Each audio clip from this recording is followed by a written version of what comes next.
Have the best of both worlds with this Instant Pot Carrot Cake Cheesecake. Hi Mindful Moms and Dads, Kristen here. As someone who suffers from a chronic disease, I believe homemade is best, but it doesn't need to be complicated. Today I'm sharing with you my favorite Easter dessert, Instant Pot Carrot Cake Cheesecake, because your celebration deserves something spectacular, and this carrot cake cheesecake is just that. So let's put on our kitchen capes and make dessert.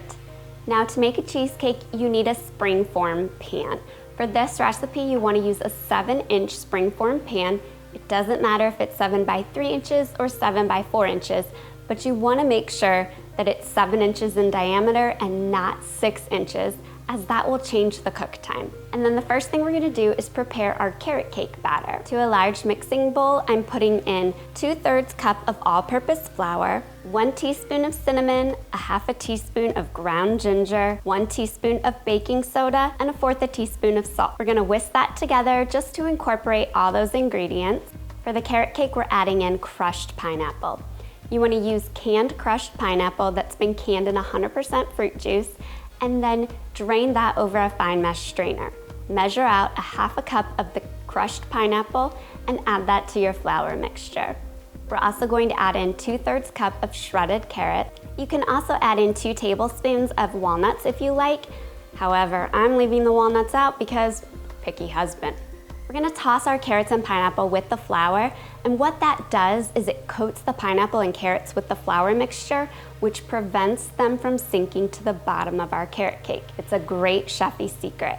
For the wet ingredients, into a large mixing bowl, add in 2/3 cup of sugar, 2/3 cup of canola oil or melted and cooled coconut oil, 1 egg, and 1 teaspoon of vanilla extract. Whisk until well combined.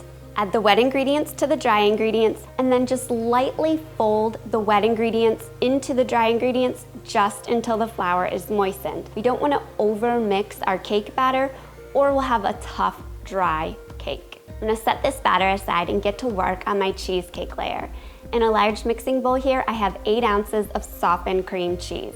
You wanna make sure that your cream cheese is room temperature so that it'll beat up and be light and fluffy, and your cheesecake ultimately will be more creamy.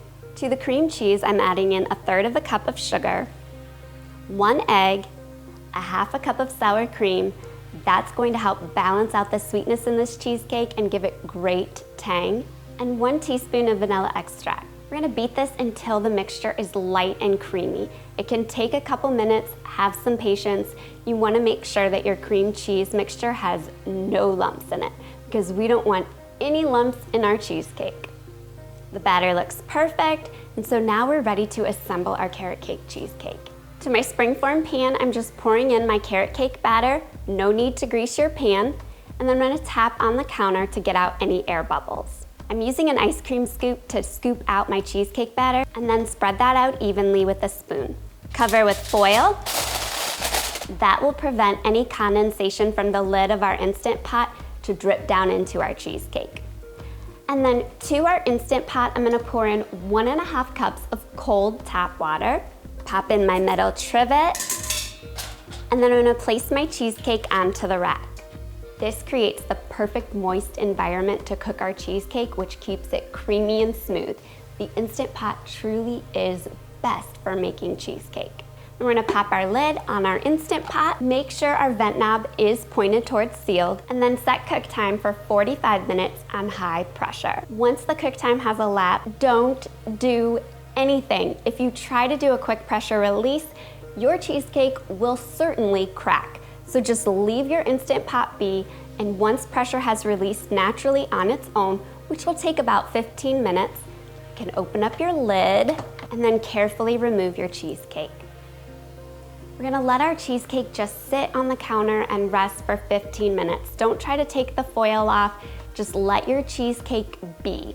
And then after 15 minutes, you can take the foil off, and now pop your cheesecake into the refrigerator for at least 12 hours. Trust me on this. Cheesecake tastes so much better the next day, making this the perfect dessert to prep a day early to get a jump start on your holiday dinner. When ready to serve, I like to remove the cheesecake from my refrigerator about 15 minutes before I intend to serve it, just to take the chill off. You can adorn it with chopped walnuts along the edges if desired. My husband can just pick these off and then slice up and serve. The carrot cake is soft and flavorful, and the cheesecake is creamy and tangy. It's truly the perfect Easter dessert. Now all you need is my recipe for Instant Pot ham, and I'll show you how to make that in the next video. Enjoy!